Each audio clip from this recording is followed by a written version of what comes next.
di masa yang akan datang. Yang pertama yaitu infrastruktur. Infrastruktur cakupannya adalah cakupan internet yang berkecepatan tinggi di seluruh kota tingkat di Indonesia. Jadi bersiaplah di tahun tersebut kita akan merasakan internet yang cukup cepat, namun kita belum tahu ya secara ekonomi apakah nanti itu menjadi cakupan dari APBN yang dibiayai pemerintah atau subsidi atau seperti apa. Itu belum diterangkan lebih jelas dalam buku strategik nasional ya, buku putih itu. Terus yang kedua ada dari sisi SDM, ada pendidikan terdepan K21.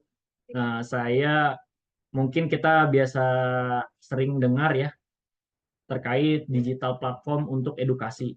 Nah, di tahun 2025 nantinya diharapkan 30% adopsi platform pembelajaran online oleh sekolah itu sudah menyebar.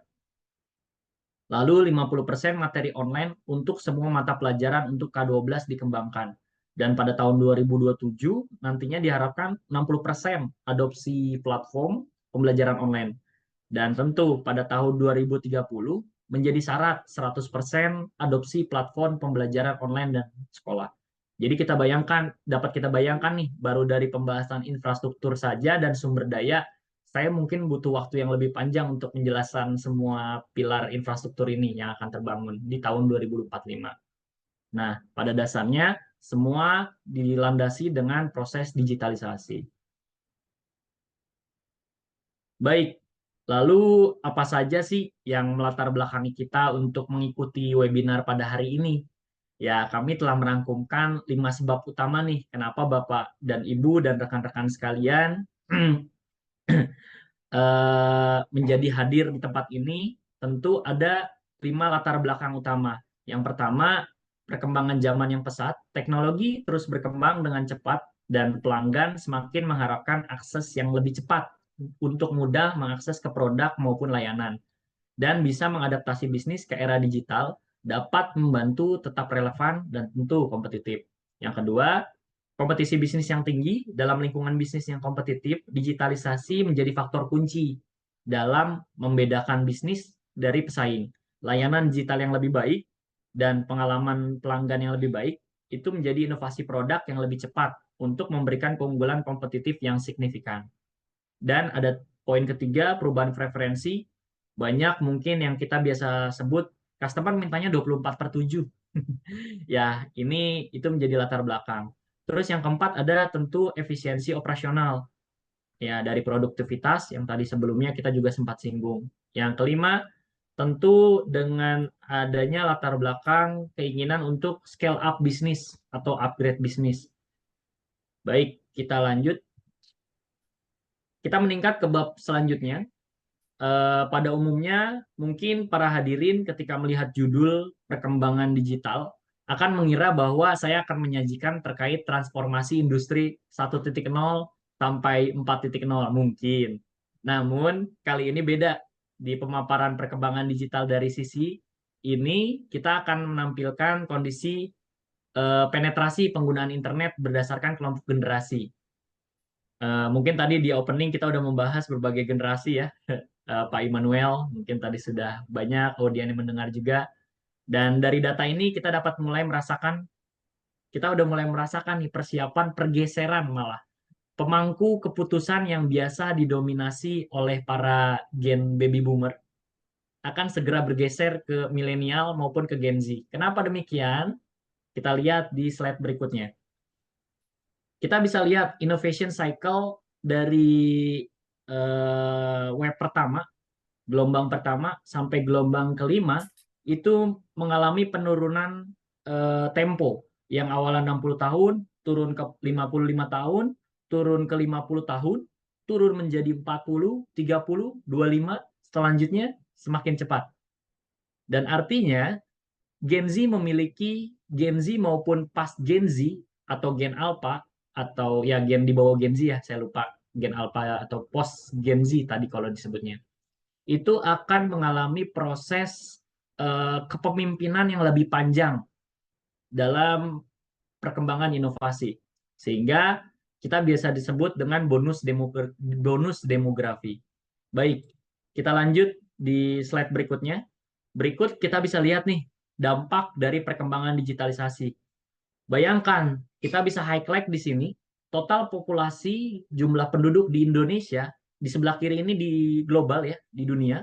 Di sebelah kanan kami berfokus di Indonesia terlebih dahulu, bahwa jumlah penduduk Indonesia di tahun 2024 itu adalah 276,4 juta. Dan ternyata perangkat digital ataupun gadget yang digunakan dari populasi tersebut lebih dari 100%-nya. Kok bisa? Ternyata delik demi delik satu orang itu mungkin memiliki lebih dari satu gadget.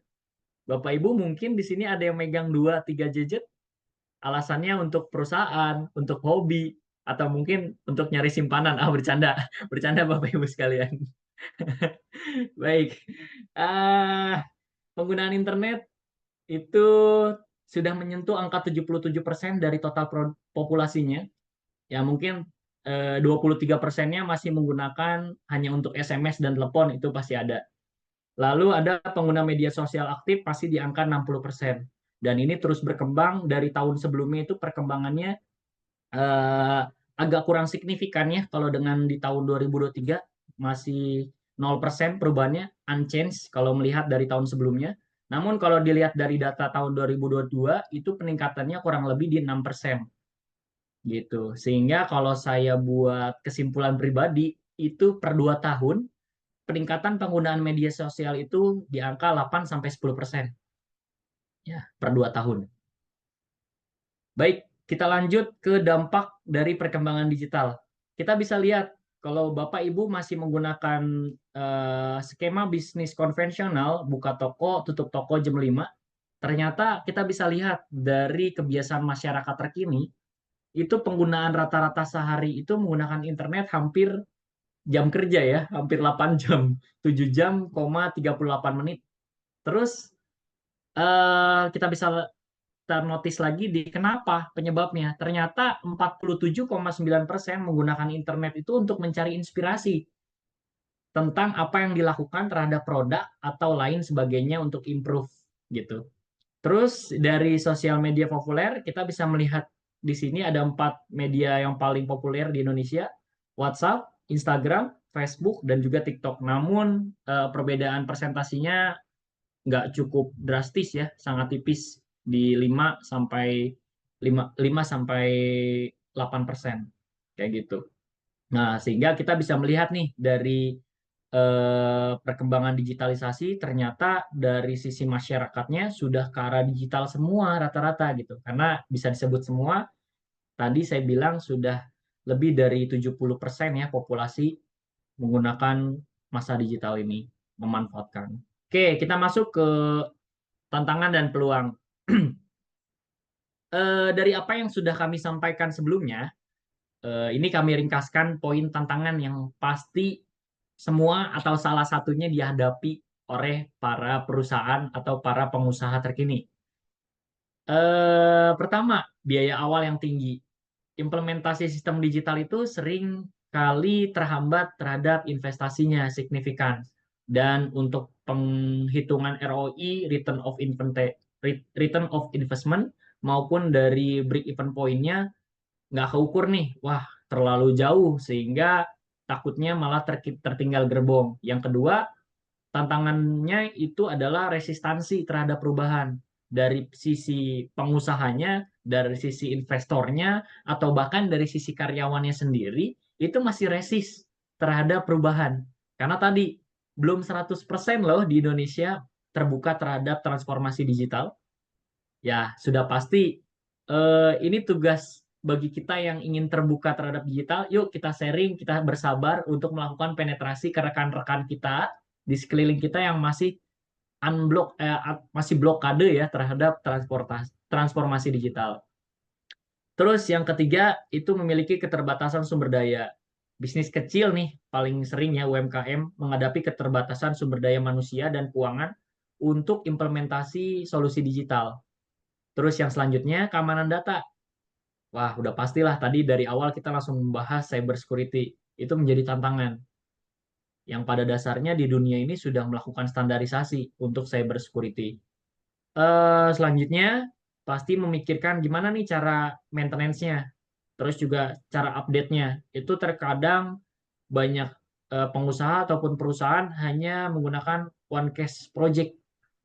Jadi ya udah hit and run. Setelah upgrade nggak ada improvement lagi, nggak ada pengembangan lagi. Terus ada peraturan dan kepatuhan Sama sini bisnis. sama. Ya lo Pak I. Baik. Terus yang selanjutnya ada peraturan dan kepatuhan. Ya, bisnis harus mematuhi peraturan yang berkaitan dengan penggunaan dan penyimpanan data pelanggan yang mungkin berbeda-beda nih di berbagai yurisdiksi ataupun lembaga peradilan di setiap daerah. Baik, ini merupakan tantangan yang biasanya menjadi bahasan utama ketika kita mau melakukan improvement ataupun innovation di bidang digital. Lalu, kalau kita udah nyebut tantangan, kita harus punya motivasi dong. Bener nggak Bapak Ibu sekalian? Bener apa betul nih? Ya, Kang. Tantangan ya harus punya peluang. Kalau kita punya tantangan tapi tidak punya opportunity, ya kadang kita jadi depresi nih. Terlalu banyak tantangan tapi peluang untuk bisa mendapatkan benefitnya tidak terbayang. Nah, di pertemuan kali ini, alhamdulillah saya menemukan beberapa poin peluang yang saya bisa sharing. Nah, dari tampilan ini, adakah kota Bapak Ibu sekalian? Ada data rekap di bawah ini, di tampilan ini? Ada nggak nih kota-kotanya? Ada yang di Jakarta mungkin? Di sini, di ruang Zoom ini? Atau Jawa Timur? Di peringkat kedua. Jawa Kaltim, Barat, Kang. Jawa Barat. Kayaknya Jawa Barat nih dominannya, apa enggak? Baik, kita bisa highlight di sini. Ini baru data dari skala peluang bisnis di kebutuhan nasional, baik itu dari APBN ataupun dari APBD. Belum lagi dari sektor perusahaan swasta. Dari data dapat kita lihat ya, peluang potensi pengadaan barang dan jasa itu didominasi dengan alat medis, alat kesehatan. Dengan budget pemerintah itu di angka 21,2 triliun. Itu angka yang spektakuler ya kita dengar. Dan sangat jauh dengan peringkat kedua, ketiga, keempat, dan kelimanya. Namun kita bisa kutip, ternyata alat kesehatan itu sudah berkembang ke arah digital juga. Baru-baru ini saya mengupload di WhatsApp channel kami di Nawatara, karena kami sering menge-share terkait teknologi terbaru, bahwa ada video yang menyatakan bahwa perusahaan dari Tesla sudah mengeluarkan Neuralink namanya, yang memasang chip di dalam kepala orang yang sakit, yang tidak bisa menggerakkan tubuhnya. Namun dengan memasangkan chip tersebut, itu dia bisa melakukan perintah terhadap komputer, gitu, dengan tanpa menyentuh, tanpa berbicara. Jadi dia cuma memikirkan sesuatu. Misal kita contoh lagi main games mobil ya. Kita bilang di kepala kita belok kanan. Si video games tersebut, mobilnya belok kanan. Bapak Ibu bisa googling lebih lanjut Neuralink yang dikeluarkan oleh Elon Musk ya. Nah, kita bisa lihat itu dari alat kesehatan. Apakah di Indonesia sudah menerapkan dan meng-R&D hal tersebut? Mungkin ada di BRIN dan lain sebagainya. Cuman ya tentu kita tahu kemampuan Indonesia sampai saat ini masih sangat kurang ya bersaing dengan teknologi yang tentunya Elon Musk punya di Amerika gitu. Ya, tapi kita nggak boleh pesimis bahwa kita adalah negara yang akan segera maju seperti yang sebelumnya kita sampaikan. 2030 adalah titik syarat kita akan menggapai masa emas 2045. Baik, kita lanjut dari peluang bisnis ini. Bapak Ibu silakan bisa tag bahwa ada peluang di alat kesehatan yang sangat tinggi, peralatan elektronik, terus juga ada obat-obatan, internet provider, dan juga alat mesin di sisi pertanian. Itu adalah 5 terbesar anggaran pemerintah. Kita masuk ke topik utama ternyata ini ya. Berinovasi atau tertinggal. Di era digital mengacu pada dua kemungkinan. Hasil yang dihadapi perusahaan dalam menghadapi perkembangan teknologi yang pesat. Tentu secara yang pertama, berinovasi. Berinovasi perusahaan yang mampu beradaptasi, memanfaatkan teknologi baru, dan terus berkembang terhadap produk atau layanannya. Mereka untuk memenuhi kebutuhan pasar yang berubah, mereka ini cenderung lebih kompetitif dan bahkan bisa menjadi leading di industrinya masing-masing, di kategorinya masing-masing. Namun yang kedua, tertinggal. Perusahaan apa sih yang disebut tertinggal? Perusahaan yang gagal beradaptasi, mengabaikan perkembangan teknologi. Akibatnya, mereka mungkin kehilangan pangsa pasar yang awalnya sedikit-sedikit, lama-lama signifikan tuh. Yang akhirnya menurunkan pendapatan, terus juga bahkan bangkrut, gulung tikar, karena tidak mampu bersaing dengan perusahaan yang lebih inovatif. Kami ambil sebuah contoh dari dua perusahaan ini. Tentu sebagian peserta mungkin asing ya dengan blockbuster. Ya iyalah, orang dia nggak menerapkan inovasi, gimana mau terkenal gitu. Nah ini kami nyarinya juga cukup sulit. Apa ya perusahaan yang bisa kami bandingkan? Oke, ini kesimpulan dari kami. Dari tampilan ini kita dapat mengambil sebuah poin catatan ya. Kami mencatat ada 3. Yang pertama, keunggulan kompetitif. Perusahaan yang berinovasi seringkali mendapatkan keunggulan yang kompetitif, mampu menarik lebih banyak pelanggan. Yang kedua, pendapatan tentunya. Yang kedua adalah efisiensi operasional. Teknologi baru tentu meningkatkan efisiensi operasional, lebih cepat, lebih gercep bahasanya ya sekarang ya. Terus juga menurunkan biaya produktif, biaya produksi, terus meningkatkan margin keuntungan. Yang ketiga, dengan memanfaatkan inovasi digital transformation, reputasi dan brand loyalty itu perusahaan lebih dikenal dan justru dikenalnya sepanjang masa karena dunia digital itu sering kita sebut kejam ya. Apa namanya? Record digital itu tidak bisa hilang sebenarnya. Makanya hati-hati nih Bapak Ibu sekalian menyimpan foto-foto aib, tolong disimpan dengan baik. Ya, ini sebagai salah satu suggestion di dunia cyber security. Jadi tidak ada foto yang Bapak hapus itu hilang di dunia digital. Sebetulnya foto yang Bapak upload di Google Drive, di OneDrive itu tuh tidak hilang walaupun Bapak udah hapus.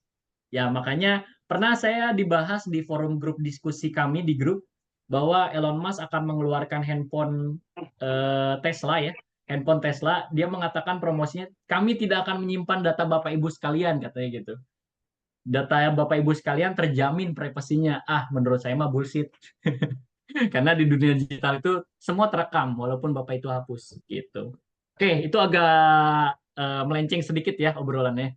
Terus sebaliknya, dari perusahaan yang tidak berinovasi, dampaknya tentunya kebalikannya, kehilangan pangsa pasar, pendapatan menurun, dan bahkan resiko terakhir adalah kebangkrutan. Sehingga kita bisa notice bahwa inovasi itu adalah kunci untuk bertahan dan sukses di era digital terkini. Sementara kegagalan untuk beradaptasi bisa mengakibatkan perusahaan tertinggal dan mengalami dampak negatif yang signifikan. Nah, makanya penting buat Bapak Ibu sekalian menstrategikan bisnis Bapak Ibu sekalian untuk bisa menghadapi fase yang cukup signifikan juga perkembangan teknologi terkini gitu. Baik, ini adalah strategik yang dapat kami bagikan, di mana ada 10 poin strategik yang saya tidak perlu detailkan satu persatu. Mungkin kita bisa dibahas di sesi diskusi nantinya. Kita lanjut saja. Nah, kalau dari kami pribadi seperti apa ya work metodologi untuk melakukan strategik ini? Kalau kami melakukan 4 pilar utama, assessment, improvement, formulation, dan implementation. Dari assessment itu memiliki 3 pilar utama. Kita akan melakukan inisialisasi konsultasi. Terus kita akan melihat gap dari analisis tersebut. Gapnya apa nih? Kita collecting data menjadi big data. Lalu baru kita masuk ke improvement. Kita melakukan root cause analysis, terus kita melakukan bridge making untuk melihat kondisi sekitar maupun kondisi kompetitor kita. Terus kita melakukan tech upgrade. Dan tech upgrade itu lagi-lagi sebetulnya tidak melulu masalah investasi yang terlalu tinggi. Inovasi itu bisa dimulai dengan inovasi yang ekonomis loh gitu. Nanti kita lihat di case study-nya. Yang selanjutnya ada formulation. Kita akan melakukan formulasi melalui solusi desain, terus juga kita akan menentukan teknologi apa yang akan kita implementasikan, lalu mengestimasikan biaya. Baik itu biaya awal maupun biaya itu kapan baliknya, gitu ya, BP-nya. Terus yang keempat ada implementasi langsung.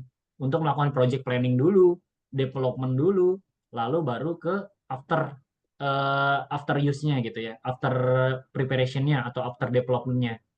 Seperti itu. Baik, kita langsung ke bahasan yang menarik nih. Mungkin Bapak Ibu sekalian lebih cenderung ngomonginnya dari tadi teoretikal, berita. Ini kita langsung simple real mini case study ya dari Nawatara Tech Client. Itu membutuhkan RPA solution. Apa itu RPA? Robotic Process Automation. Nah, as is-nya atau kondisi terkini itu klien kami memiliki 100 file formula berbentuk Excel dan mereka sudah menyelesaikan 50 untuk ditransformasi ke software, dipindahkan dari Excel ke software yang sudah berbasis teknologi, yang sudah ada AI-nya di dalam software tersebut. Nah, ternyata pekerjaan untuk pemindahan ini, itu kan ibaratnya pekerjaan admin engineer ya. Satu cycle time-nya itu adalah 40 jam. 1 minggu. Itu kalau efektif, Bapak Ibu. Faktanya bisa lebih dari 1 minggu dalam satu pekerjaan, satu data, satu file. Kalau kita hitung, total waktunya itu 2000 jam lebih. Bahkan secara aktual yang kami dapatkan data yang seharusnya 2000 jam, itu terjadi hampir 2 tahun baru bisa selesai 50 data, pindah ke software digital. Nah, ini kita bisa lihat bahwa transformasi digital itu terlihat mudah, tapi faktanya secara waktu dan investasi tinggi ya gitu. Kita udah beli software, kita juga harus nyiapin environment manpowernya untuk mindahin. Lah, datanglah kami memberikan suggest to be-nya seperti apa. Kondisi yang awalnya konvensional, kita bisa lihat di sini. Yang awalnya konvensional, dia operator itu mengisi dari Excel terus nginputin manual ke software calculation dan disimpan di database, itu kita membuat preparation dulu, terus kita akan ngebuat RPA untuk automation input. Pekerjaan yang konvensional, yang satu-satu tuh dari tabel rumusan yang bersit-sit ya kalau di Excel, itu udah otomatis laptop kita bergerak sendiri menginputkan ke software. Dan kita bisa lihat ternyata investasinya jauh lebih rendah kok Bapak Ibu dibanding dengan kita menyiapkan engineering cost yang seharga 100 juta untuk mengerjakan 50. Dan ternyata dengan menggunakan pemanfaatan transformasi digital, kita bisa mengcost efektif itu di 50% dan time efektivitas di 89,5%.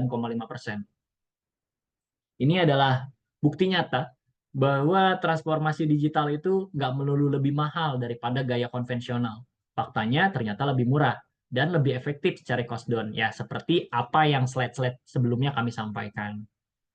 Baik, lalu kalau tadi secara teknikal di sisi internal production, ini kami juga menyampaikan terkait berbagai teknik branding digital marketing. Ini adalah bagian dari strategi transformasi digital untuk bisa menghadapi tantangan di era digital terkini, digital disruption. Yang pertama ada SEO. SEO itu Search Engine Optimization. SEO adalah proses meningkatkan visibilitas sebuah halaman web atau situs yang Bapak Ibu punya untuk memarketingkan produk ataupun jasa yang bertujuan agar halaman web itu muncul di posisi yang lebih tinggi. Maksudnya apa? Ketika kita googling, ada yang pengusaha ayam di sini, ayam boiler, kita googling nih, ayam boiler. Munculnya di Google itu langsung website Bapak Ibu, bukan website orang lain. Itu yang disebut dengan SEO. Yang kedua, kita lanjut di content marketing. Content marketing itu adalah strategi pemasaran yang fokus kepada pembuatan distribusi konten yang relevan.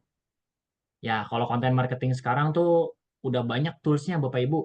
Banyak banget. Nah, ini kebetulan presentasi saya juga menggunakan hal tersebut kok. Saya menggunakan Canva dan sangat mudah, sangat cepat untuk membuat suatu hal yang menarik, yang keren, yang asik dilihat, nggak membosankan gitu.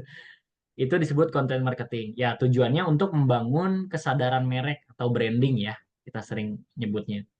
Terus juga kita kalau di zaman kekinian sosial media disebut engagement ya. Terus ada yang ketiga ada social media marketing. Sosial media marketing itu adalah platform media sosial seperti Facebook, Instagram, Twitter, LinkedIn untuk promosi tentunya atau marketing serta sales gitu ya, serta untuk berinteraksi. Strategik ini melibatkan pembuatan konten, pengelolaan iklan yang berbayar dan interaksi dengan pengikut atau followers ya untuk membangun kesadaran merek dan ningkatin traffic situs web untuk meningkatkan penjualan.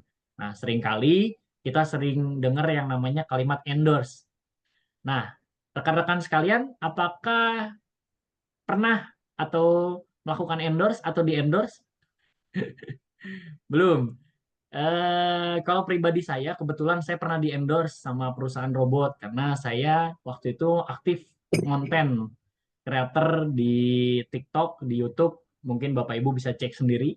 Grande EduTech ONU namanya. Itu video-video tentang edukasi di teknologi. Sehingga ada perusahaan yang langsung kontak saya untuk endorse gitu. Nah, itu salah satu aktivitas nyata yang pernah kami lakukan untuk sosial media marketing.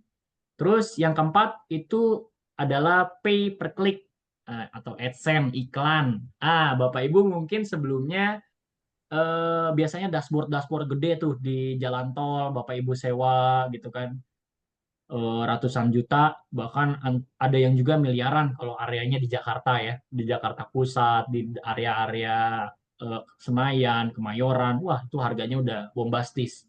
Dan ternyata ada yang lebih murah, lebih efektif, dan lebih cepat penetrasinya. Namun, saya kembalikan lagi, produk dan jasa ibu perlu dianalis dulu.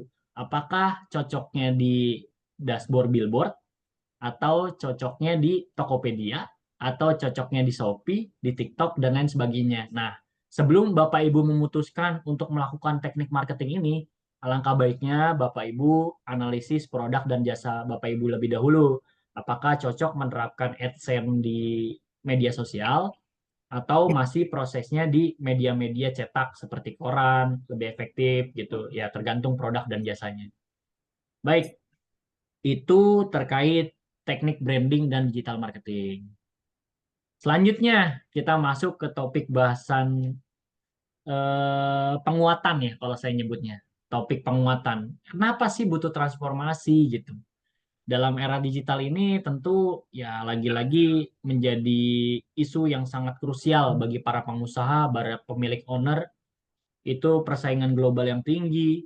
Ya, kita bisa tahu lah ya, barang-barang dari luar negeri justru sekarang banyak mendominasi di Indonesia. Mentor saya mengatakan eh apa? Bahkan obeng aja masih yang mendominasi penjualan di Indonesia adalah importir dari barang luar. Padahal ini hanya buat obeng loh. Gimana obeng aja kita nggak bisa buat, nyebutnya gitu. Apalagi buat mesin gitu.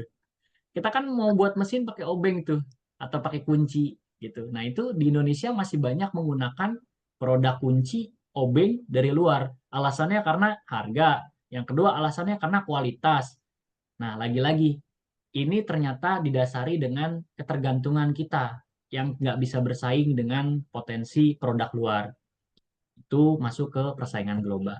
Terus ternyata itu bisa disolusikan dengan strategi tadi. Ketika kita bisa menguasai market, kita menguasai informasi, digital transformation, itu kita yakin bisa bersaing. Nah, inilah poin-poin mengapa kita butuh bertransformasi.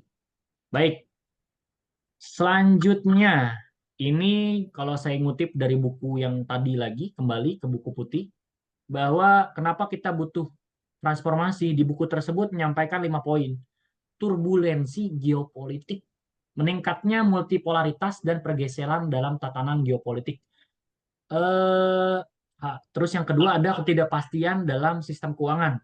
Nah, tingkat intervensi kebijakan lembaga keuangan menjadi salah satu faktor tuh. Seperti resiko penerapan kebijakan moneter yang lebih ketat. Itu ada di dalam cakupan buku tersebut. Nah, inilah mengapa kita butuh bertransformasi. Ini adalah alasan kuat kita harus segera mengkuatkan diri. Ayo, segera pindah ke digital gitu. Ayo, segera implementasi ke digital transformasi. Baik, kalau dari kami ini tips poinnya tentang bersaing di era digital. Itu ada 6. Silakan Bapak Ibu pelajari lebih dalam, optimalkan penggunaan salah satu, mulai dari salah satu dulu deh gitu. Dalam keseharian untuk melakukan keputusan, untuk melakukan perencanaan, kita bisa dibantu kok suggestion dari AI, dari machine learning yang Bapak Ibu bisa nemuin banyak tutorialnya di YouTube. Gimana sih cara bertanya ke AI yang benar? Atau Bapak Ibu bisa cek di LinkedIn kami, Nawatara Tech, kami memberikan tips bagaimana sih bertanya dengan AI yang tepat. Kadang kita sering bertanya asal-asalan tuh ke AI. Gimana cara buat kopi? Ya, kalau kita nanya begitu doang, dijelaskan beli ke warung, seduh. Tapi kalau kita bertanya, bagaimana kita membuat kopi yang sangat enak, berstandar internasional? Jawabannya tentu berbeda. Lagi-lagi, kita harus mengetahui cara pemanfaatannya. Makanya kami sebutkan, optimalkan yuk penggunaan salah satu tools di bawah ini. Gitu. Ternyata ada 6, Bapak Ibu, yang kami tawarkan. Yang kami suggestkan ya, ada AI dan machine learning, terus ada cloud computing, terus juga IoT, blockchain, AR dan VR, data driven untuk decision making. Biasanya para owner pasti membutuhkan hal tersebut. Oke, ini adalah slide terakhir yang bisa kami sampaikan di presentasi, yaitu inisiatif dari pemerintah sudah luar biasa dalam rancangannya. Semoga rancangan ini bisa diimplementasikan dengan baik dari level teratas sampai ke level eksekutor di daerah Bapak Ibu sekalian. Pemerintah sudah melakukan inisiatif pendobrakan. Yang pertama, terus menjangkau serat 5G ya di seluruh produktivitas dan mendorong penyediaan ultra fast broadband. Yang kedua, ada mengembangkan kursus TIK dan bahasa Inggris yang wajib di semua kelas. Dari SD, SMP ya, kita udah diajarkan itu. Terus yang ketiga, ada pengembangan platform one stop yang menyediakan platform pelatihan upskill dan reskilling. Yang keempat, ada mengembangkan platform one stop shop UMKM Go Digital. Yang kelima dan seterusnya, Bapak Ibu bisa cek di tampilan layar. Dan yang terakhir, ada menyusun teknologi regulation, tentu regulasi pemerintah terus mendorong dan targetnya di tadi seperti yang saya sampaikan 2030 adalah titik di mana evaluasi apakah 2045 itu akan menjadi Indonesia emas atau menjadi Indonesia yang apa adanya lagi gitu. Oke, itu mungkin kembali saya bisa serahkan ke Oke, makasih banyak Kang Onu. Pemaparannya sangat-sangat insightful. Kepada para partisipan, kami persilakan jika ada yang ingin ditanyakan atau ingin didiskusikan dengan Kang Onu terkait materi tadi ataupun tentang digital transformation-nya. Dan Kang Teteh sekalian, Bapak Ibu juga kami sampaikan nanti di akhir sesi, setelah ada sesi tanya jawab ini, kita ada sedikit kuis. Jadi buat Akang Teteh, Bapak Ibu yang tadi menyimak, insya Allah bakal bisa dapat kuisnya. Dan juga ada hadiah. Jadi selain hadiah untuk kuis, kami pun menyediakan hadiah kepada 2 orang penanya terbaik kepada Kang Onu di sesi ini. Ya, enggak, Kang Teteh mungkin ada yang ingin ditanyakan?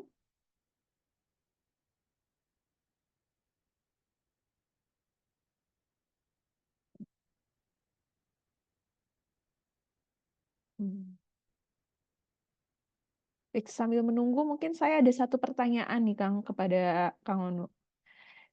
Jadinya Kang, di era sekarang ini, kalau untuk generasi, terutama mungkin generasi Gen Z dan yang dekat-dekat Gen Z itu ya Kang ya, kita tuh sangat dimanjakan dengan adanya AI tadi, ChatGPT.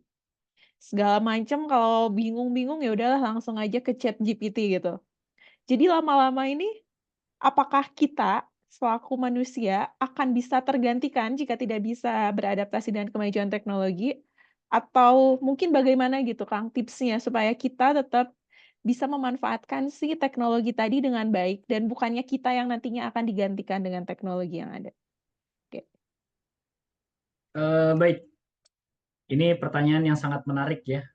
Dan kebetulan saya pernah membahas topik ini di forum grup diskusi kecil kami. eh ada sebuah foto yang sangat excited buat saya. Foto di mana manusia itu berfokus kepada handphone sambil berjalan, sambil bekerja, itu melihat handphone. Namun robot dan juga AI itu duduk di kursi sambil membaca buku. Mungkin Bapak Ibu pernah melihat foto itu? Enggak sih Kang, tapi kebayang aja jadi kita yang ditontonin robot ya Kang ya. Ya, manusia itu jalan menggunakan handphone dengan laptop sambil jalan tuh, liatin laptop kerja tuh depan laptop, depan gadget. Tapi si AI, si robot justru malah melihat buku, buku kertas berbentuk buku. Malah terbalik. Mereka justru mendalamkan pengetahuan mereka dengan membaca buku. Dan kami, saya pribadi pun punya prinsip bahwa dalam memanfaatkan teknologi, jangan sampai teknologi itu yang memanfaatkan kita. Dengan cara apa? Ya baca buku. Buku itu bukan kuno, justru buku itu lebih fokus. Kenapa buku diciptakan dalam belajar? Kenapa nggak merekomendasikan belajar melalui eh, konten-konten di website? Ternyata menurut saya, efektivitas belajar itu justru seperti robot dan AI. Mereka tuh melakukan training, data training. AI itu terjadi karena data training. Data training itu mereka hanya fokus ke dalam satu topik. Kita bisa mengibaratkan satu topik itu ya satu buku. Ketika kita ingin belajar sesuatu, tamatkan dulu buku tersebut, gitu. Tamatkan dulu literatur tersebut untuk bisa beralih ke topik selanjutnya. Nah, itu yang selalu saya implementasikan dalam kehidupan sehari-hari agar hidup saya ke depan tidak tergantung kepada AI dan ChatGPT dan lain sebagainya. Justru sayalah yang harus menciptakan kinerja mereka untuk mensupport saya melakukan pekerjaan, bukan menggantikan pekerjaan. Gitu. Keren banget Kang jawabannya, sangat-sangat insightful. Terima kasih. Dan selanjutnya ini ada pertanyaan Kang dari Kang Ervan di kolom chat. Mau tanya tentang RPA atau robot process analytic. Perencanaan dan implementasinya seperti apa ya Kang? Boleh Kang, mangga dijawab.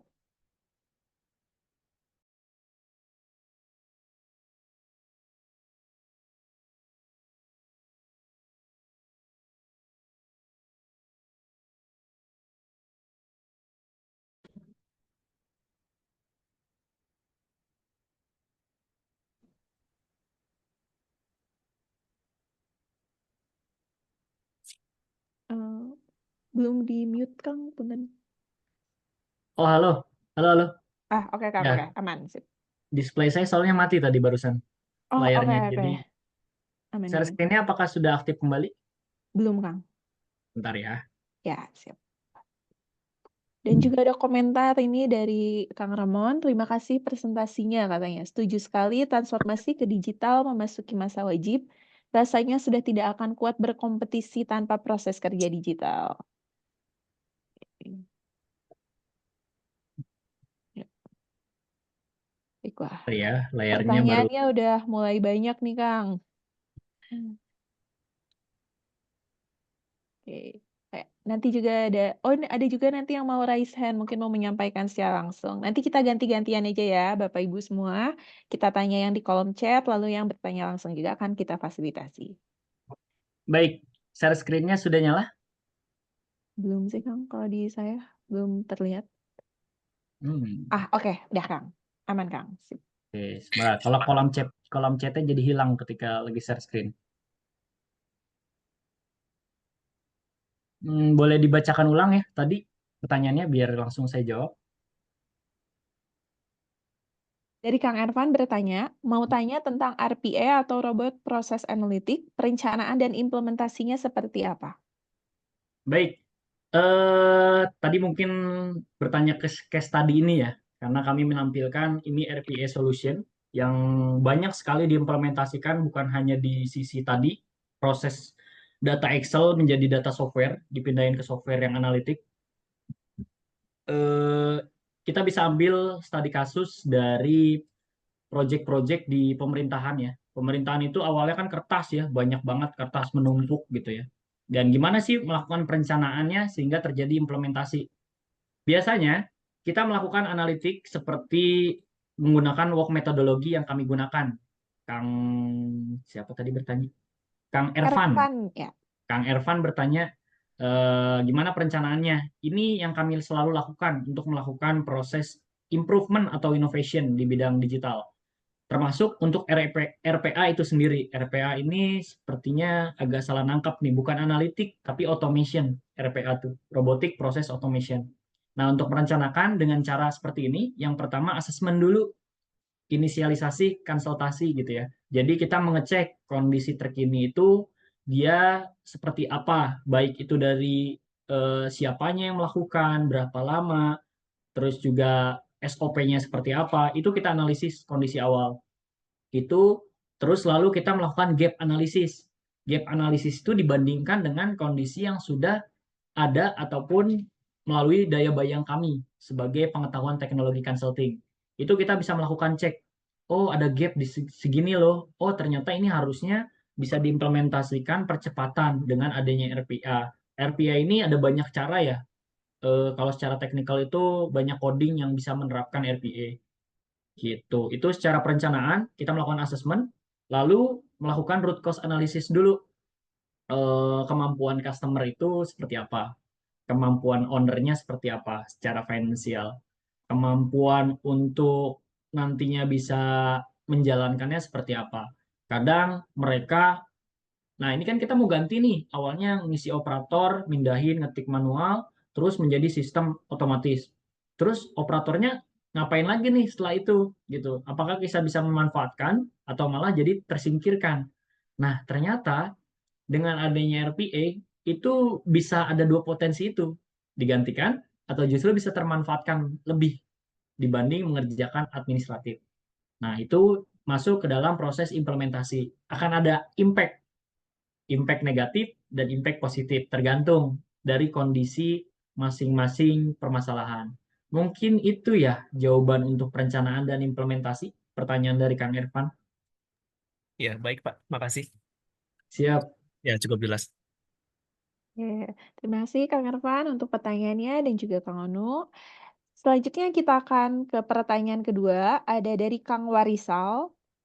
Bagaimana cara mengoptimasi fungsi website perusahaan dalam digital era? Sedangkan perusahaan berbentuk B2B seperti penyewaan gudang. Mohon analisisnya, Kang.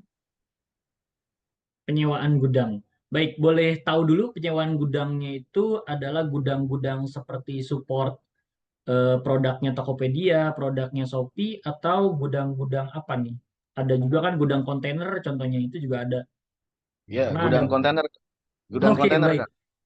Langsung tepat ya yang saya sampaikan. Gudang kontainer ternyata ya. Tebak, Baik, Iya. Kang. ya karena pernah saya analisis buat itu kebetulan. Dan ini kebetulan juga akhirnya ada yang nanya. Oke, baik.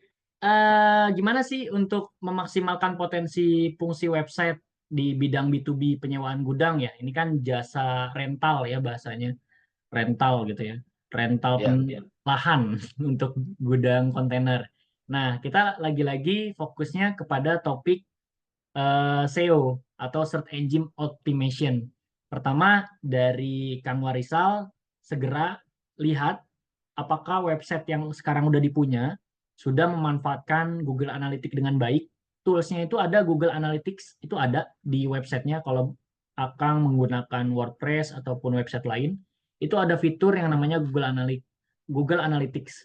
Akang bisa lihat traffic, siapa aja pengunjung, dan kategori pengunjung itu dia jamnya jam berapa dan dari negara mana. Nah, dari situ mungkin bisa dimaksimalkan. Misal ya, salah satu contoh aja deh implementasinya. Ternyata traffic Akang bukan dari warga lokal, warga Cina. Terus website Akang masih menggunakan bahasa Indonesia dan bahasa Inggris. Apakah itu relevan, Kang Warisal? Kalau sekarang sih sudah di mix di konten apa tulisan website itu ada bahasa Cina, Jepang, dan Inggris standar. Nah, kalau udah melakukan itu adalah salah satu jalan untuk mengoptimiskan SEO. Itu selalu jalan salah satu implementasi. Terus untuk bisa leading seperti apa? Ya kita lihat dulu traffic tadi, kedatangan, jamnya. Terus mungkin di website itu kita buat automatic schedule marketing, Kang. Ada promotion atau campaigns ya. Kita bisa ngadop dari Shopee, ngadop dari Tokopedia. Biasanya di jam-jam tertentu itu muncul notifikasi di handphone kita. Akang bisa beralih dari website itu di integrate ke Android apps, masukin ke Play Store, Kang. Nah, itu ada juga kebetulan kami merancangkan itu. Klien kami ada di Warung Madura anggapannya ya. Anggapannya Warung Madura ingin menjadi Alfamart. Sehingga dia akan mengimplementasikan yang awal website doang ataupun konten TikTok, YouTube. Dia mau ke Customer Relation Management. Masuklah ke sistem CRM, Kang. Untuk apa? Untuk ningkatin traffic si CEO-nya, Kang. Sehingga ketika dia aktif, handphone itu kan diinstal. Jam berapa nih dia aktifnya target klien Kang? Oh, jam 10 malam. Ya udah jam 10 malam munculin notifikasi, Kang. Di jam itu. Jangan di jam paginya, nggak tepat waktunya. Kan notifikasi itu di jam tersebut gitu. sehingga baru dinotis, oh ada notifikasi nih di handphonenya. Itu menjadi salah satu efektif untuk meningkatkan fungsi website. Jadi integrasi ke aplikasi CRM. Itu langkah yang banyak banget perusahaan terkini yang mau naik level, Kang. Dari UMKM menjadi medium, medium menjadi corporation, itu rata-rata memikirkan cara CRM namanya. Gitu, kurang lebih Kang Warisal salah satunya. Siap, siap. Terima kasih, Kang. Siap. Oke, terima kasih. Kita akan lanjut ke pertanyaan yang ketiga dari Kang Aris, yaitu pertanyaannya, untuk UMKM, peran digital untuk pemasaran sudah wajibkah dengan digitalisasi? Nah, mangga Kang. Ya, wajib tentu. Seperti yang tadi Kang Ramon di atas komen tuh. Sekarang tuh udah memasuki masa wajib, rekan-rekan. Bukan sunnah, bukan opsi, bukan. Itu harus wajib. Kenapa? Karena tadi kita udah melihat latar belakang kondisi geografis kita gitu. Kita bisa balik ya ke slide sebelumnya. Kita lihat ulang. Lihat populasi Indonesia. Bahwa penggunaan gadget itu udah 128%. Terus penggunaan internet udah 77%. Sehingga anggapannya 23% itu yang masih close minded lah gitu. Masih nyari barang, nyari produk, nyari jasa pakai mulut ke mulut. Nggak pakai digital, pakai kertas. Ya itu udah di bawah 30% rekan-rekan sekalian. Sehingga sudah masuk ke wajib. Walaupun itu UMKM, pedagang. Toh pedagang di daerah saya, di Geraha Asri Cikarang, itu udah buat komunitas grup WhatsApp gitu. Jadi udah nggak ada yang keliling depan rumah saya, itu fakta. Nggak ada tukang dagang keliling di rumah saya, emang kebetulan dilarang. Yang kedua, itu pesanan semuanya. Jadi kalau udah mesen di WhatsApp, kan sekarang WhatsApp itu ada fitur katalog ya, di WhatsApp bisnis tentunya, bukan WhatsApp biasa. Jadi akang-akang yang belum lagi punya UMKM, mau meningkatkan traffic penjualan, monggo manfaatkan. WhatsApp juga udah masuk ke era digital. Bukan berarti digital itu ribet. Oh harus buat website ya? Oh harus masuk Tokopedia ya? Oh Shopee e-commerce? Enggak. WhatsApp katalog aja itu udah masuk ke era digital. Gitu Kang Aris Wijaya. Oke, siap, Kang. Sekarang kan fenomena orang yang jualan offline ya yang di pasar. Banyak yang mengeluh karena sebelum kita ke pasar yang tradisional atau ke pasar lah, itu sebelum membeli tuh kita udah terbiasa cek ke Shopee, ke Tokped atau TikTok. Nah, itu supaya mengerek mereka ke arah digitalisasi. Itu seperti apa ya? Karena jatuhnya si orang yang offline itu malah dia merasa tergusur gitu, merasa wah gara-gara digitalisasi. Kalau kalau kita lihat dari segi positif kan berarti ini peluang emas, peluang besar gitu kan. Gimana menurut Kang Ahmad mengatasi fenomena tersebut gitu? Karena kan kebiasaan orang sekarang karena akibat pandemi dulu yang biasa keluar atau ke pasar karena udah keenakan lewat pesan dari contohnya dari WhatsApp atau dari eh, Shopee atau yang lainnya. Jadi sekarang yang offline jadi agak kesusahan gitu. Itu Baik, Kang. baik. Ini pertanyaan sulit banget ya. Kang Aris, pertanyaannya sulit banget ini. Ah, kalau dari kami mengatakan gimana sih mengantisipasinya, ini bukan solusi penyelesaian bisa diselesaikan oleh sebuah komunitas, tidak. Justru oleh kita semua yang sadar pentingnya untuk berbagi. Berbagi terhadap pengetahuan yang memang harus para orang-orang yang masih konvensional minded, itu kita berikan pencerahan sedikit demi sedikit. Toh kita bisa melihat proses bagaimana Gojek itu bisa mendunia, bisa menjadi unicorn gitu, di startup unicorn. banyak banget keributan yang terjadi di 2 tahun Gojek itu berdiri ya. Keributan ojek pengkolan dengan Gojek, tapi akhirnya dengan kesabaran dari para tim marketingnya Gojek, dari pemerintah daerah, dari pemerintah pusat, sehingga proses transformasi ojek konvensional menjadi ojek online itu bisa berjalan akhirnya. Namun saya memberikan notis juga ya tadi bahwa ketika kita mau belanja ke pasar, sering kita jadinya membandingkan dengan harga online. Kasihan juga kadang kita menyebutkan, harga ibu kemahalan, saya online lebih murah. Udah mau include ongkir nyampe depan rumah, kok bisa kayak gitu sih? Nah ini hanya kita-kita aja yang tahu ya. Ini rahasia para digital marketing di dunia sosial media. Bahkan simple deh, kita mau beli HP Samsung ataupun HP iPhone melalui toko centang ungu ataupun official store di e-commerce. Terus kalau kita ke toko apanya? Toko aslinya di dekat kita, harganya kok lebih mahal yang toko offline ya? Bener nggak Kang Aris? Pernah ngelakuin itu, ngalamin Benar, itu? benar. Iya, benar.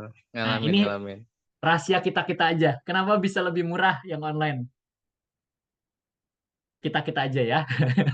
Ini kalau bisa jangan direkam. Bercanda, bercanda. Baik, sebabnya itu, kenapa bisa lebih murah? Faktanya itu sama aja. HPP produksi itu sama. Kok bisa harga jual lebih murah di online lebih dibanding offline? Walaupun itu toko ofisial. Kita lagi nggak bahas toko distributor, enggak. Kita bahas ofisial di online dengan ofisial di offline. Ya, mungkin di sini para hadirin ada yang tahu nih sebabnya. Cuma ini bisik-bisik aja bahwa kenapa harga di online lebih murah disebabkan karena dia memotong sales fee yang ada yang biasanya di offline menjadi di online. Di online mengejar frekuensi, quantity.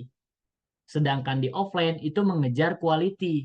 Quality apa? After sales tentunya. Dengan kita membeli offline, kita nggak mungkin ketipu barang gitu. Barang yang datang tuh bukan bukan barang beda tipe, beda warna. Kalau online itu walaupun official store pun bisa aja ketuker warna, ketuker tipe. Kita mesennya iPhone 10, yang datang iPhone 8.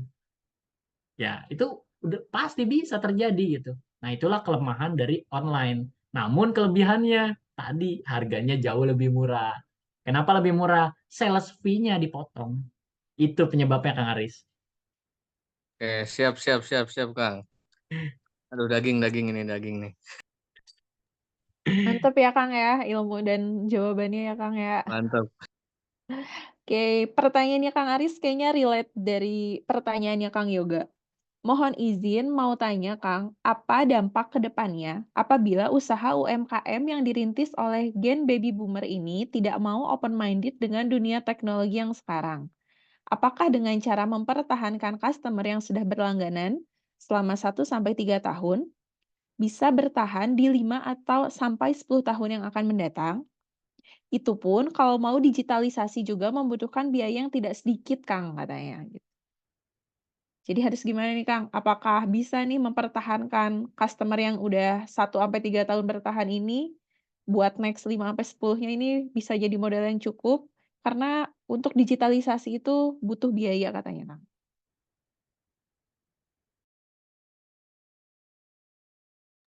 Masih di mute, Kang? Punten. Oke, baik, sorry. eh saya pelan-pelan mendalami dulu nih maksud dari harapan Kang Yoga. Itu pun kalau mau digitalisasi membutuhkan biaya yang tidak sedikit. Nah, ini goals-nya dari Kang Yoga itu seperti apa sampai bisa mengatakan digitalisasi itu tidak membutuhkan biaya yang nggak sedikit. Karena yang kami tadi presentasikan justru biayanya lebih rendah dibanding konvensional gitu. Kalau kasusnya seperti ini, apa yang mau diimplementasikan dulu? Mungkin bisa dijawab dulu oleh Kang Yoga. Enggak, Kang Yoga. Boleh open mic, Kang. Biar bisa discuss langsung, Kang.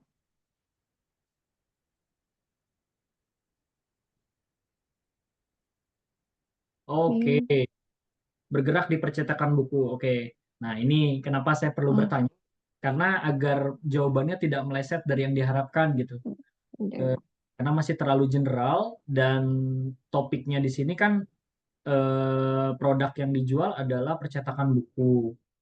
Percetakan buku kondisinya apakah dengan mempertahankan customer yang sudah berlangganan 3 tahun bisa bertahan di 5-10 yang akan datang. Nah, tentu itu menjadi tujuan atau fungsi dari implementasi digital. Salah satunya adalah CRM. Tadi sempat dibahas ya CRM, Customer Relation Management. Kalau akang-akang sekalian pernah menggunakan Tokopedia atau Shopee, pasti setiap jam-jam akang sering buka handphone, itu muncul notifikasi ada promo gitu ataupun ada copywriting yang memancing kita akhirnya mau buka gitu. Mereka tuh mempelajari karakter kita gitu. Karakter kita tuh melihat produk apa sih di bulan ini tuh lebih dominan tanggal berapa sih buka handphone di Shopee gitu atau buka handphone di Tokopedia. Nah, hal-hal itu udah pasti dari penggunaan CRM goals-nya adalah mempertahankan customer yang sudah ada untuk bisa berlangganan dan belanja lagi ke toko kita di masa yang akan datang. Nah, terus apa nih yang harus saya jawab lagi ya ke depan UMKM baby boomer tidak mau open mandate. Nah, kalau dari sisi open mandate baby boomernya, lagi-lagi ini kan ke personal ya. Kalau disebut personal, kita kembali lagi ke cerita Gojek aja susah memang implementasinya gitu. Gojek itu susah. Gojek itu adalah suatu terobosan yang gila loh. Banyak yang gontrok-gontrokan, pukul-pukulan, sikat-sikatan. Wah, banyak lah di daerah tertentu yang nggak perlu saya sebutkan. Bapak Ibu googling langsung ketemu beritanya berjejer gitu. Termasuk untuk perubahan mandate yang close mandate, baby boomer yang gue mah toko glodok weh gitu jualan supplier barang berbagai macam gitu.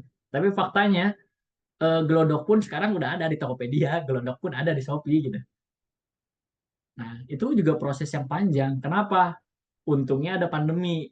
Saya malah ngomong untung ya, karena ada pandemi di sisi negatif yang nggak perlu saya bahas lah. Saya juga turut berduka cita atas proses seleksi alam penyakit COVID ya.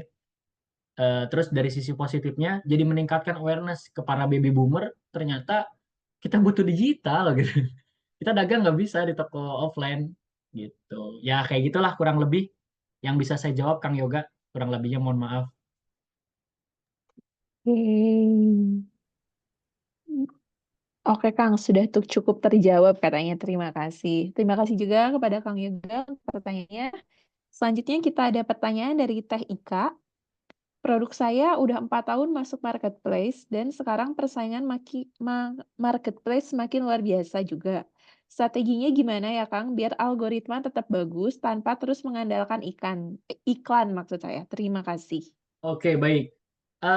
Langsung saya jawab karena dia TIK mungkin sudah menggunakan AdSense ya, sudah paham tadi mengikuti salah satu trik digital marketing dan ternyata iklan itu juga punya strategik teman-teman. Mungkin yang belum pernah melaksanakan penggunaan PPC atau pay per click itu awal-awal sering tuh expand 100.000 per hari naik. Oh, banyak nih interestnya. Oh, banyak nih kliknya. Oh, banyak nih pesanannya. Ketika kita modal 100.000. Terus di sebulan kemudian kita analisis naik deh per hari 500.000. Langsung coba dari 100 ke 500. Kok trafficnya nggak signifikan ya gitu. Itu hal biasa di dalam dunia proses marketingnya si penyedia klik itu. Strateginya gimana? Ya kita kalau saya diajarkan seorang mentor, nyari rejeki itu jangan kejar ayam, tapi lempar beras. Jadikan ayam itu datang untuk mengejar beras, lalu kita tangkap. Yang kedua caranya adalah datangi pemilik ayam, biarin pemilik ayam yang ngambilin ayam. Kita nerima ayam. Kalau diibaratkan seperti itu.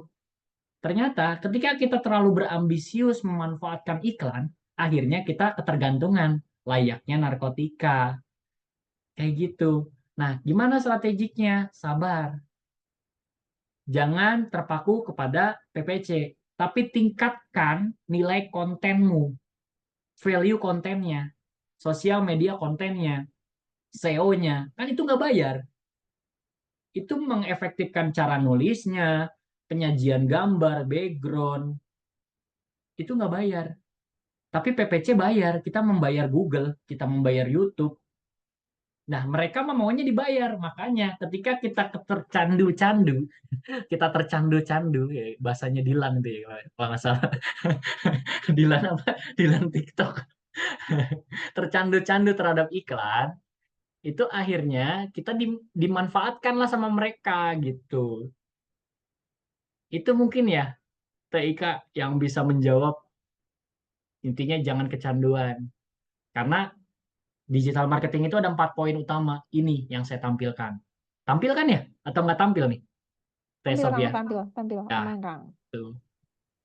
Bukan hanya dari AdSense, tapi fokusin untuk SEO-nya, marketingnya, kontennya. Itu yang jadi utama. Kecanduan iklan. Sudah Iya. kuduga. Karena memang para pengusaha muda, khususnya, terus pengusaha yang punya duit berlebihan, saya mau branding dulu. Kontennya belum bagus, tapi diiklanin terus. Percuma. Kita ngiklanin konten, tapi ini, kita misalnya ngendorse nih. Ngendorse siapalah gitu ya, para konten kreator Selebgram. di selebgram kita, yang nggak terkenal-terkenal amat, nulis ide copywriting, ide kontennya nggak bagus, nggak relevan, nggak dianalisis dulu. Terus kita AdSense 1 miliar, kalau orang banyak duit gitu tuh rata-rata. AdSense 1 miliar, muncul nih di HP kita, kira-kira produk atau video konten tersebut laku nggak? Kita mau klik nggak? Coba jawab. Enggak, Ya enggak, Kang. enggak. Jadi itu tuh hal-hal yang akhirnya wasting time, wasting budget, gak efektif. Ya, alhamdulillah kita berkumpul di webinar ke-8 di Kalpolman Bandung. Alhamdulillah ya, Kang, ya. Semoga ada banyak pencerahan buat Teh Ika dan buat teman-teman lainnya juga. Oke. Mungkin yang lain ada yang mau bertanya lagi, atau bertanyanya juga boleh nggak usah via chat doang ya, Kang Teteh semuanya. Jika ada yang ingin bertanya secara langsung pun kami persilakan.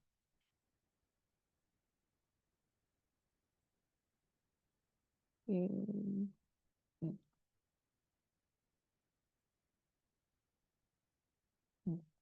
Berarti ya, Kang, kalau kita emang mau mengiklankan sesuatu tuh kita harus paham dulu ya, Kang, ya, konten apa yang harus kita buat, produk apa yang kita miliki, target pasarnya, itunya semua harus jelas dulu ya, Kang, ya.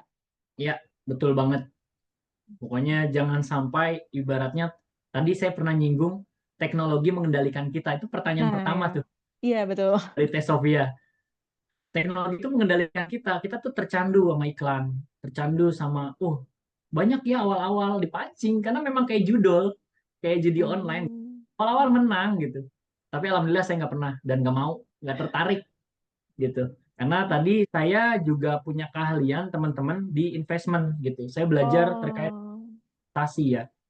Jadi investasi yang benar itu yang paling utama. Mungkin di webinar-webinar selanjutnya saya Siap, sering Kang. juga Kita sharing menunggu kolaborasi selanjutnya, Kang. Aman.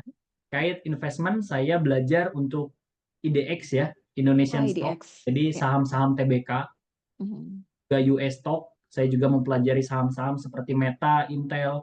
Itu saya pelajari bagaimana mereka melakukan ekspansi, bagaimana mereka melakukan penurunan biaya yang emang disengaja, penurunan market yang biasa disengaja. Itu teknik marketing untuk mainkan pasar gitu. Terus ada gold ya, emas, yang kenapa kok naik turun?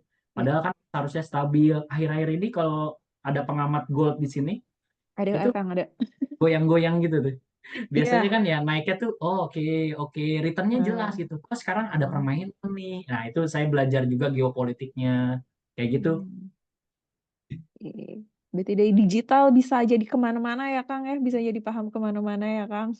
Betul, luas banget. Jangan sampai intinya kita hanya dikendalikan oleh digitalisasi ini, tapi kita nggak bisa mengendalikan digitalisasi.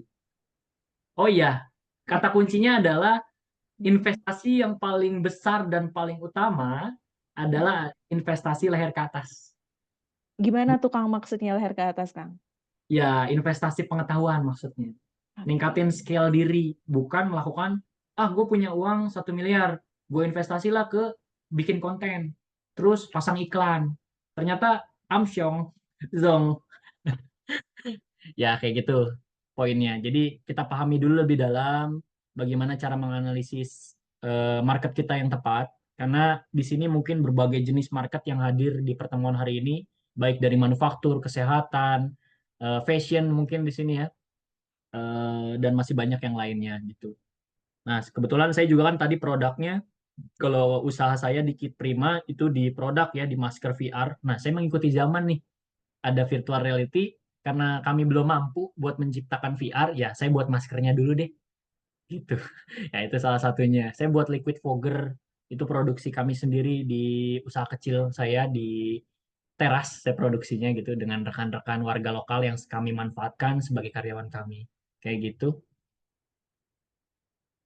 Kang, luar biasa banget Kang. Ini banyak banget insight yang bisa kita ambil, baik dari tadi waktu Akang memaparkan maupun dari sesi tanya jawab. Oke, Akang dan Teteh sekalian, mungkin kita akan masuk ke sesi selanjutnya, sesi kuis. Jadi kalau Akang dan Teteh yang udah pay attention, oh ini ada yang nanya katanya nih Kang dari Kang Iqbal. Pinter si Akang ini pantesan kumlot katanya. Boleh Kang minta nomor HP-nya Teh? Boleh Kang. Nanti kita share ya Min. Kang Iqbal ya. Ya. Karena emang kumlot di Polman itu sangat susah gitu. Kalau zaman dulu lulus aja udah alhamdulillah gitu ya. Iya, Oke. justru kalau saya sih nggak bangga terhadap itu. Saya Oh bangga gitu. karena saya salah satu dari yang kuliah tapi sambil kerja. Saya kan sebagai freelance superfood itu Ya. dari tahun berapa tadi ya? 2019 atau 2018, saya tuh udah ngajar sambil kuliah ini loh. Dan teman sekelas saya Oh. sejurusan itu tidak ada yang sambil freelance. Dan saya tuh justru kan ada kelas yang teori waktu itu saya manfaatkan tuh masa pandemi kan kelas online ya. Ya. Nah itu kadang jujur saya nakal gitu. Online tuh matiin cam, matiin mic, saya ngajar. Saya nyari uang. Ngajar seseorang dan kebetulan saya mengajar salah satu direktur Asosiasi Aspal Batu Beton di Bandung. Itu salah satu murid, aduh murid deh, maaf.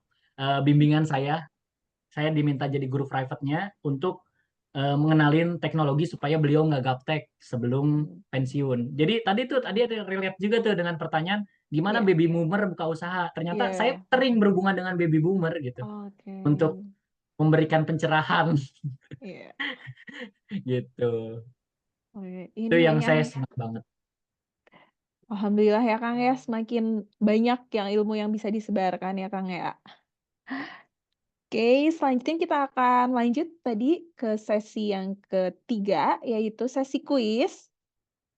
Jadi ya Kang dan Teteh, boleh disiapkan gadgetnya masing-masing, kita akan main bersama.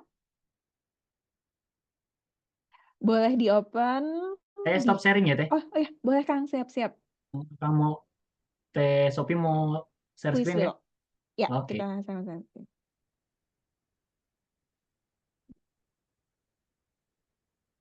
Oke. Ya. Nah, jadi ya Kang dan Teteh silahkan dibuka aplikasi www.kahoot.it. Semuanya boleh ikutan ya. Tadi saya lihat ada Pak Ai. Boleh Pak, mangga Pak, ikutan juga Pak sekarang Pak. Kita ikutan kuis juga. Nanti silahkan dimasukkan pin gamenya di 8394476. Kami menyediakan untuk 2 orang pemenang. Oke, silahkan join. Udah ada Kang Ervan, Kang Yoga, Teh Ika. Yang lainnya.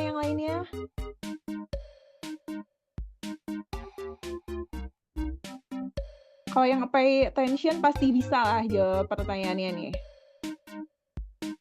Ada Kang Bayu. Teh Sophia mungkin Ya. ada yang kesulitan gimana cara login ke ini?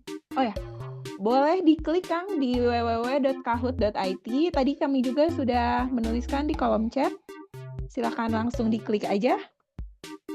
Kolom chatnya langsung diklik.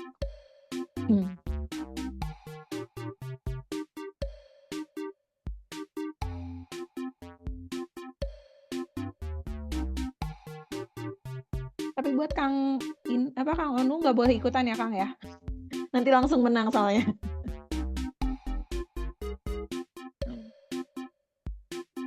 Oke, kita masih menunggu partisipan lainnya.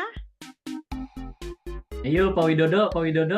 Nah, ya nih ada Pak Widodo, Pak Widodo, Kang join. Agus, Kang Iman. Kang Iqbal, Barangkali Ai. hadiahnya umroh Pak Widodo. Amin. Ayo rekan-rekan yang lain, mari join kuisnya.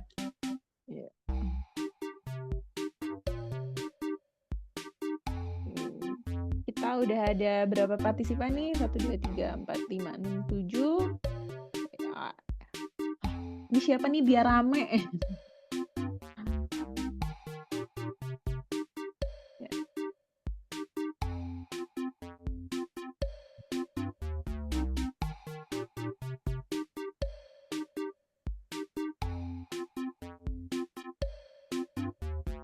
Nah, Pak Widodo udah join nih, Kang. Oke.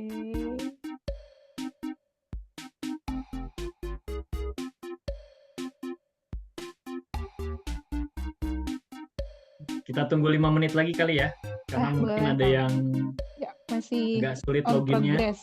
Ya. Ya, saya sering dulu ikut kuis gini nge-lag Oh, gitu. masuk ke Kahoot-nya. Oh gitu ya. Gara-gara banyak Iya. yang ikutan kayaknya, Iya, Kang. iya. Jadi memang traffic. Nah, ya. Buat Kang Onu tuh sebenarnya ada tugas spesial, Kang. Silahkan memilih 2 penanya terfavoritnya Kang Onu untuk mendapatkan Waduh. hadiah dari kita. Oh, siap. Ya, nanti ya Kang Onu yang ngumumin ya. Oke. Kita masih sambil nunggu nih.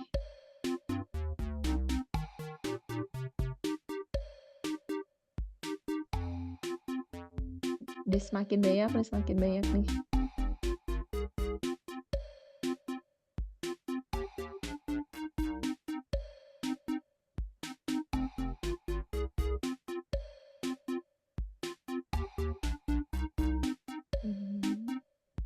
Ya, yang masih belum join, boleh banget ditunggu partisipasinya. Siapa nih yang belum?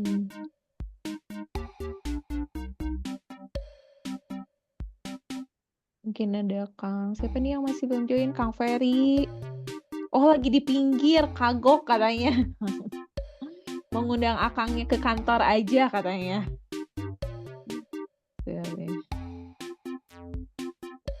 Kang Onu berarti siap-siap nunggu undangan dari Kang Iqbal, Kang. Siap, insya Allah.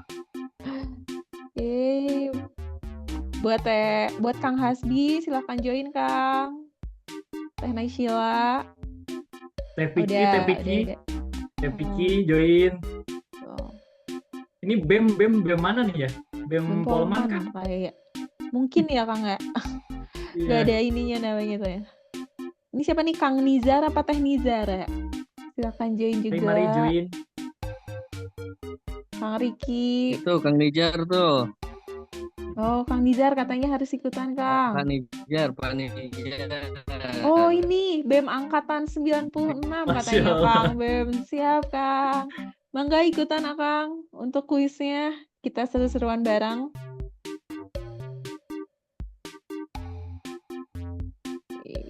Nyimak aja katanya. Oh, boleh. Boleh, Kang, boleh.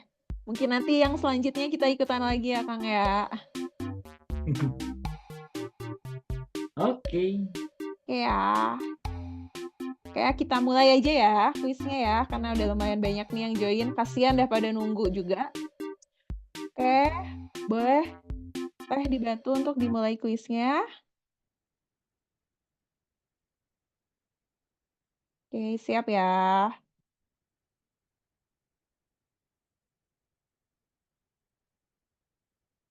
Berdasarkan business definition, bisnis terdiri dari 3 bidang kecuali.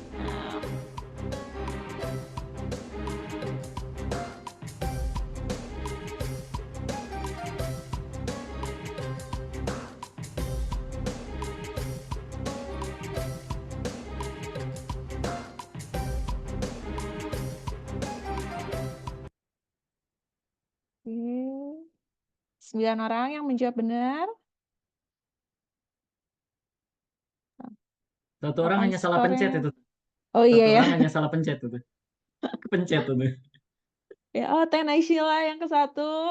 Teh Naysila, sorry, yang ke satu. Selanjutnya ada Kang Arus nih. Tenang, Lanjut ya, masih ada Kang. kuis kedua. Ya, pertanyaan nomor 2. Siap-siap lagi.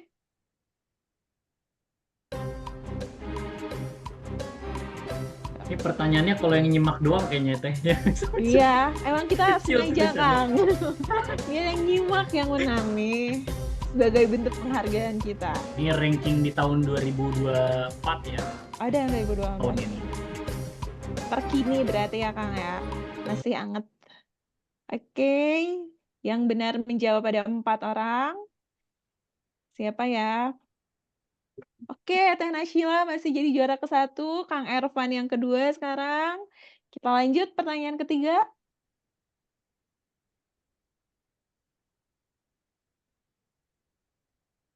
Kepanjangan dari SEO yang tadi banyak di-mention sama Kang Ibnu.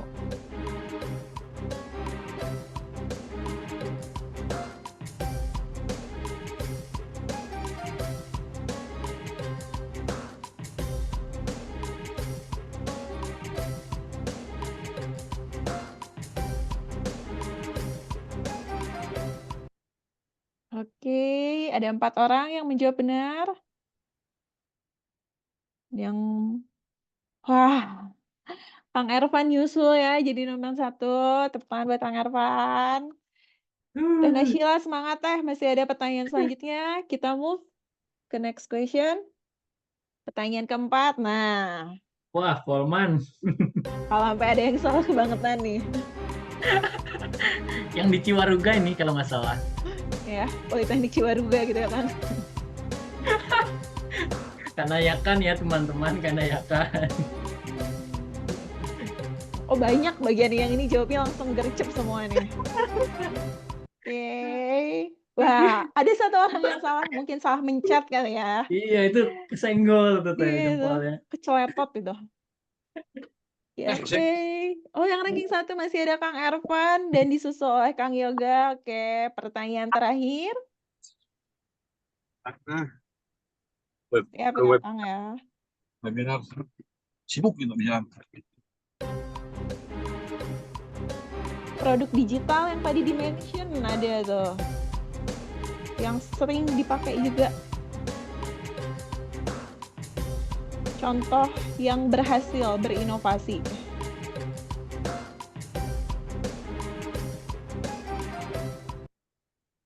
Hei, 5 orang menjawab benar. Dan pemenangnya adalah Kang Wahid di ranking ketiga, Kang Yoga Dwi di ranking kedua, dan ranking pertama ada drumroll Kang Ervan. Selamat buat Kang Selamat. Ervan. Dan di ranking keempat kita ada Teh Naysila. Juga tadi ranking kelimanya ada siapa ya? Nggak kelihatan. Biar rame. Nggak tahu siapa. Oke, untuk Kang Ervan dan Kang Yoga Dwi, silahkan menghubungi panitia. Nanti akan kami berikan hadiah yang menarik untuk Akang dan Teteh. Terima kasih partisipasinya untuk semua para peserta. Dan sekarang kita akan menunggu hasil penanya terfavorit dari Kang Onu. Siapa ya Kang ya? 2 orang penanya terfavorit yang akan mendapatkan hadiah dari panitia. Susah ya Kang? Oke. Sudah. Sudah Kang? Oke. Anggap ada drum roll-nya nih Kang. Deng, deng, deng, deng, deng, deng. Siapa Kang? Yang pertama Kang Warisal ya. Kang Nanya- Warisal. Ya, pertanyaannya tentang langsung B2B di gudang dan kebetulan itu kita jelasin tadi cukup detail ya dan studi kasus Siap. menarik. Jadi terima kasih banyak pertanyaannya. Semoga sampel percobaan pertanyaan tadi bisa diimplementasikan oleh teman-teman yang lain walaupun bidangnya agak berbeda. Yang kedua ya, ada 2 ya Teh? Iya, ada 2 Kang, ada 2. Hari ini kita Baik. sangat baik hati Kang. Baik, yang kedua tentu Kang Aris Wijaya nih. Luar biasa Oke. pertanyaannya sangat relevan dengan kondisi terkini ya. Tadi pertanyaannya terkait peran digital yang ternyata banyak bertabrakan dengan pasar konvensional. Terus juga kenapa harganya kok jauh lebih bersaing yang digital dibanding yang pasar konvensional. Dan tadi udah dibisik-bisik ya, khusus yang tahu-tahu aja. Oke, jadi alhamdulillah ya hari ini. Iya, Kang Baik, Aris. alhamdulillah. Oke. Ya, baik. Sekali lagi kami ucapkan selamat kepada yang pertama kepada Kang Warisal, selanjutnya kepada Kang Aris sebagai pertanyaan terbaik di sesi hari ini. Dan yang selanjutnya kepada pemenang kuis di hari ini ada Kang Ervan dan juga Kang Yoga Dwi. Kepada para pemenang silakan menghubungi panitia nanti. Boleh menghubungi boleh di chat sekarang langsung kepada kami ataupun menghubungi nomor yang ada di form pendaftaran. Baik, terima kasih Kang. Mungkin kita akan mendengarkan sedikit karena acaranya hari ini kita udah seru-seruan bareng, udah belajar bareng juga. Semoga acara hari ini penuh makna, bisa bermanfaat untuk kita semua. Sebelum kita menutup, kita ingin mendengarkan sedikit closing statement dari Kang Onu kepada Kang Onil. Kami persilakan. Baik, closing statement saya tidak perlu ada. Yang dibutuhkan buat rekan-rekan adalah ini. Seperti yang sudah saya spill di status saya, di LinkedIn saya, bahwa saya akan memberikan checklist sheet buat teman-teman melakukan tindakan. Karena percuma kalau udah meluangkan waktu di pertemuan hari ini, namun tidak membawa bekal strategik apa sih yang harus dilakukan. Ternyata saya menyimpulkan ada 8. Dan satu diantaranya rekan-rekan yang hadir, menyimak dari awal sampai akhir, itu menjadi salah satu plan yang harus dilakukan. Ada 7 plan lain yang harus dilakukan. Yang pertama, pahami keamanan data di dunia digital. Jadi setiap hari tentu akan dinamis kondisinya. Dan rekan-rekan di bidang yang tentu usaha berbeda-beda di sini, pahami di kondisi marketnya masing-masing. Yang ketiga ada identifikasi ya, definisi bisnis, digital ekonomi, dan root cause peluang masalah di bisnisnya masing-masing. Yang keempat, identifikasi peluang ya, business improvement. Baik dari sisi lokal itu maksudnya daerah kecamatan, kabupaten, kota, hingga nasional, serta internasional, pahami, lihat peluangnya. Yang selanjutnya tentu mengukur peluang versus investasi. Jadi kalau saya biasa membuat tabel XY, XY ya, peluangnya gimana, investasinya berapa, terus dibandingin lagi profit dan resiko, XY, peluang, resiko. Apakah sebanding lurus, atau kita memang harus melakukan pendekatan dengan tadi, salah satu kerjasama bermitra dengan para praktisi yang memang sudah handle di bidang improvement digitalisasi. Ya, salah satunya ya kami, Nawatara gitu. Selanjutnya, tentu kita akan melakukan plan menekan budget cost production. Ini akan melakukan penekanan dari sisi capital atau modal untuk bisa mengefektifkan permodalan melakukan improvement ataupun innovation. Terkadang tadi ada pertanyaan, Kang, kita melakukan digital transformation, modalnya gede. Tapi kan faktanya setelah rekan-rekan yang menyimak dari awal webinar ini pasti menjawab, oh iya ya, ternyata digital transformation nggak selalu melulu melalui dengan investor kok enggak. Kita bisa melalui dengan penurunan cost produksi yang ada. Bisa efektifkan dulu yang ada dari hasil penyimpanan budget kapital menjadi improvement. Itu yang bisa kita lakukan lebih efektif daripada kita mikirin, mau scale up, mau upgrade bisnis ke marketing, tapi padahal digital marketing, tapi budgetnya mahal banget, akhirnya pinjaman bank ataupun investasi dari investor yang pada dasarnya iya balik modal ke investor itu rutin per tahun sekali bagi dividen, atau bayar kredit bank rutin per bulan sekali. Tapi faktanya untuk membayar itu pemasukan dari profit gross margin atau profit margin itu rendah, sehingga untuk pembayaran kredit itu kita terlontang-lantung tuh, stres bayar tagihan, bayar bagi dividen. Nah, itu nggak tepat. Nah, lakukan dulu poin nomor 6, teman-teman, untuk melakukan scale up bisnis secara digital transformation. Yang ketujuh, kita akan rumusin improvement, innovation, untuk mengalokasikan budget yang tadi kita udah saving untuk ke innovation. Yang terakhir, yuk segera implementasi inovasi bisnis, terintegrasi digitalisasi, dan sifatnya kalau berdasarkan orang yang sudah belajar membaca keadaan itu wajib. Gitu closingnya dari kami. Terima kasih banyak atas waktu dan kesempatannya. Kami mengucapkan beribu-ribu maaf apabila ada kekurangan penyampaian ataupun ketidaktepatan data ataupun ketidaksalahpahaman apa yang saya sampaikan. Saya mengucapkan terima kasih banyak dan mohon maaf sekali lagi. Terima kasih Teh Sophia juga sebagai MC-nya. sudah memimpin acara ini dengan baik. Terima kasih Kang Onu sekali lagi. Terima kasih juga saya ucapkan kepada seluruh peserta yang hari ini sangat aktif. Bisa diajak seru-seruan bareng, mau belajar bareng juga. Tadi udah ikut kuis juga. Dan kami infokan juga kepada seluruh peserta hari ini. Kalau ingin ada yang rewatch kembali kayak materi hari ini kayaknya penting deh. Ataupun ingin membagikan kepada teman-temannya kayak, hari ini tuh gue belajar hal penting loh, lu bisa lihat di YouTube. Nah, kita ada di YouTube di Central System dan nanti pun akan kita upload di YouTube Training di YouTube Training Ikalpolman ya. Seperti itu. Dan selanjutnya kami pun ingin mengundang kepada para peserta semuanya, kita masih ada satu hadiah. Jadi kita mengundang para peserta yang datang hari ini untuk follow IG-nya Ikalpolman, lalu posting tentang kesan dan pesannya ikutan training hari ini. Dan jangan lupa di-tag Ikalpolmannya, jadi jangan di private dulu kepada teman-teman yang ingin ikutan. Satu orang yang terbaik akan kami berikan hadiah. Oke, Akang Teteh semua. Untuk menutup sesi hari ini, kita akan adakan foto bersama dulu. Mangga, silakan open Ada cam tambahan? semuanya.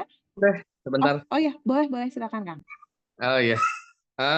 Kalau yang peserta hari ini, kalau tadi ada peserta yang namanya Pak Nijar, insya Allah next training yang batch 9, mudah-mudahan Pak Nijar bisa menyampaikan. Itu aja sih. Oke, sip. Tuh, udah banyak berarti ya, insya Allah. Akang dan Teteh semua jangan bosen untuk ikutan selalu trainingnya Ikalpolman karena kita masih punya banyak sekali pemateri yang luar biasa dengan materi yang luar biasa juga.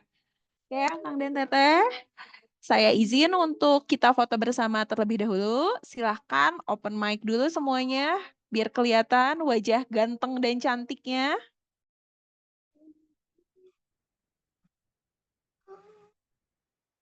Iya, sebentar. Ya, sebentar. Ini selesai.